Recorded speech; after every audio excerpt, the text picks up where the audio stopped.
Bonjour, aujourd'hui j'aimerais continuer à vous présenter des garage kits pas venus d'un lointain passé, mais bon, les kits originaux viennent d'un lointain passé, mais c'est des réalisations qui datent, selon moi, de début des années 2000, où j'avais découvert que finalement faire du saut vinyle c'était assez simple et assez rapide, sauf que comme toutes les nouvelles méthodes et toutes ces nouvelles matières que je découvrais, même si certains kits je les avais depuis des années, il a fallu quand même essuyer les plâtres, sans mauvais jeu de mots, et après vous avoir proposé de voir ce que donnaient mes kits et mes figurines de Dragon Ball avec Goku et Piccolo, je vous propose de découvrir une figurine d'une série d'OEV légendaire des années 80 qui s'appelle Bubblegum Crisis.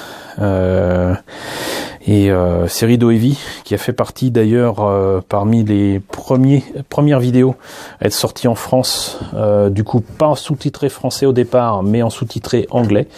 Je le sais parce qu'avec mes amis d'Animeland et d'Animart, on avait proposé un deal avec l'ayant droit qui avait cette série-là, et on ne pouvait avoir que des cassettes en PAL, ce qui était toujours mieux que d'avoir du NTSC, mais à l'époque les cassettes vidéo et surtout les magnétoscopes qu'on avait en France étaient souvent limités au SECAM. Il n'y avait pas de SECAM, il y avait encore moins et encore plus rarement du PAL SECAM NTSC, et donc avoir des cassettes PAL, ça voulait dire que sur un magnétoscope SECAM on voyait l'image en noir et blanc, ce qui était quand même un peu dommage. Donc du coup on avait négocié ça pour avoir des cassettes vidéo à la vente en SECAM, mais en sous-titre anglais. C'était vraiment tout début des années 90, et bien avant qu'il y ait la première cassette en sous-titré français d'une OEV japonaise inédite en France, qui était, que je vous dise pas de bêtises, La Légende de Lemnir, qui était le tout début de Anime Virtual, qui allait devenir très peu de temps plus tard la fameuse société Kazé. Et bien avant Les Légendes de Lemnir en sous-titré français, qui a dû sortir, je sais plus, en 93, un truc comme ça, il y avait eu donc les cassettes de Bubblegum Crisis qui se vendaient comme des petits pains. C'est normal parce que, à part peut-être les premiers épisodes, c'était quand même vachement chouette. C'est du cyberpunk, c'est de la SF.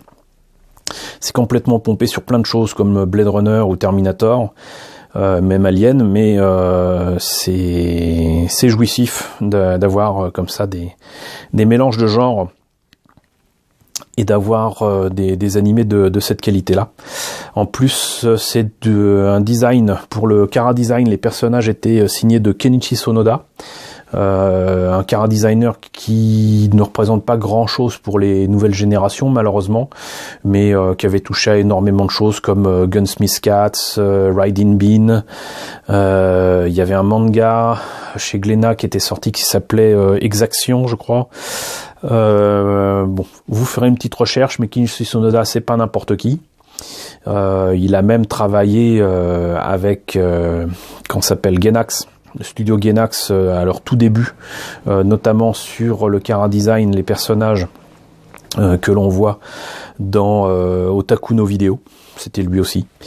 Donc voilà, pas n'importe qui. Et Bubblegum Crisis, le mecha design, on le doit à un studio qui s'appelle Studio Artmic, et une partie des designs qu'il y a dedans sont dus à mon ami monsieur Shinji Aramaki, que vous connaissez comme réalisateur des différents films récents d'Appleseed, du film en 3D d'Albator, de deux films déjà en version 3D de Starship Trooper, des versions animées de Halo, j'en passe et des meilleurs. Il y a même bientôt quelque chose qui devrait sortir, si je me trompe pas, autour d'Ultraman.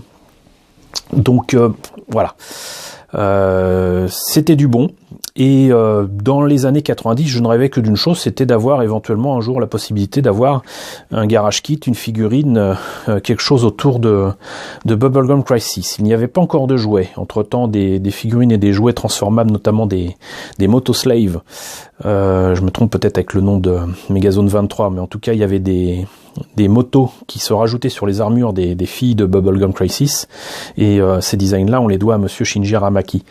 D'ailleurs, il a réalisé quelques épisodes de Bubblegum Crisis. Mais pour en revenir à ce personnage, donc je rêvais fin des années 80 et tout début des années 90 d'avoir ce genre de figurine, et je n'en avais pas à disposition. Il a fallu que j'attende très longtemps avant d'avoir la possibilité d'en commander, en fait, l'avènement d'internet et d'eBay. Et j'ai commandé ça sur eBay, effectivement. La figurine m'est arrivée sans boîte, dans un sachet plastique. Donc je ne suis pas sûr que ce soit une figurine en soft vinyle original. Quoi qu'il en soit, la qualité était quand même là. Par contre, moi, j'ai complètement foiré le travail de peinture. Si je me trompe pas, en fait, c'est ni plus ni moins que ma première figurine. Voilà.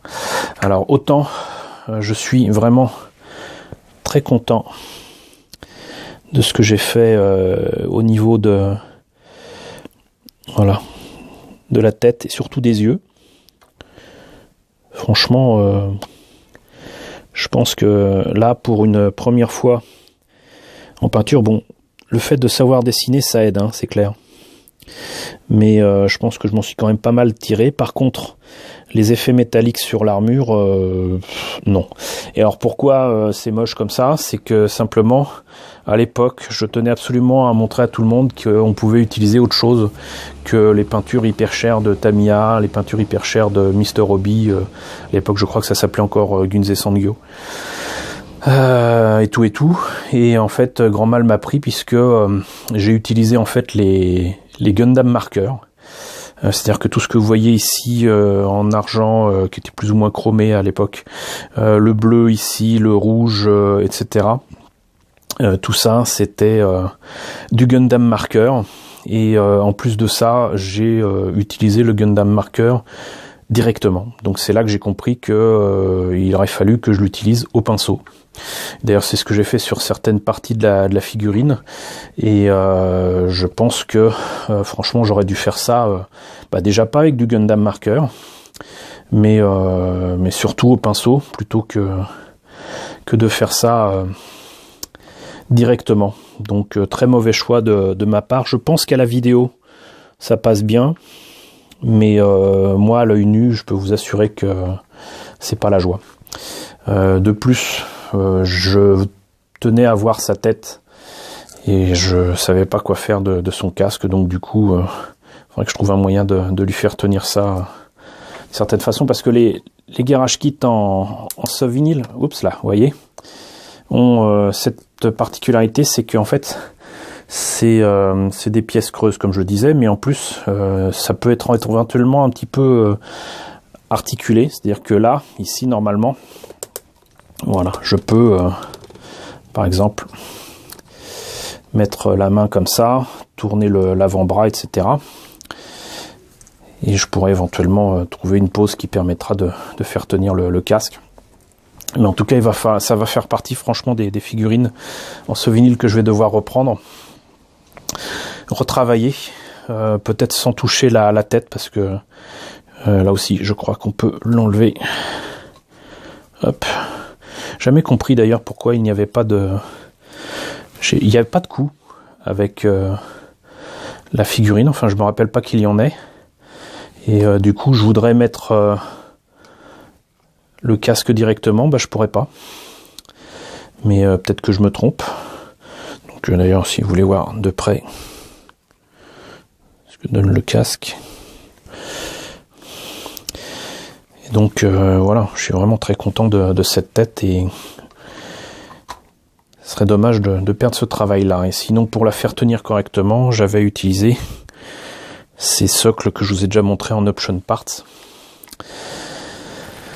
qui est un peu petit, mais qui fait son office. C'est simplement que comme c'est du soft vinyle, ça a tendance à bouger avec le temps, et donc même si j'ai mis ici des clous pour faire tenir au niveau des bottes, en fait j'aurais dû le faire aussi au niveau des comment on appelle ça, des talons aiguilles, des talons, pour que ça tienne encore mieux, mais sinon ça a tendance à aller vers l'avant. Donc voilà, c'était la présentation de Pris, de la série d'OEV Bubblegum Crisis, une Night Saber qui fait partie d'un groupe de jeunes femmes en armure qui combattent des cyborgs d'une comment dirais-je, d'une société toute puissante dans un univers à la Blade Runner, cyberpunk et rendre la justice, n'est-ce pas? Voilà, j'espère que si vous connaissez ces OEV, ça vous aura rappelé les souvenirs. Si vous connaissez pas, ça vous donnera peut-être envie de voir ce que ça donne. N'hésitez pas à me dire ce que vous en pensez dans la section commentaires. N'hésitez pas à liker, n'hésitez pas à partager, c'est très important. N'hésitez pas à vous abonner si ce n'est pas déjà le cas. Encore merci à tous ceux qui m'ont rejoint ces dernières semaines. J'ai pu constater que certaines personnes n'étaient pas restées au final, mais c'est pas grave, ça continue quand même de grimper, c'est cool. On est presque à 1100 abonnés, c'est génial. Et puis moi je vous retrouve très très vite pour la présentation de nouvelles figurines et de nouveaux garage kits.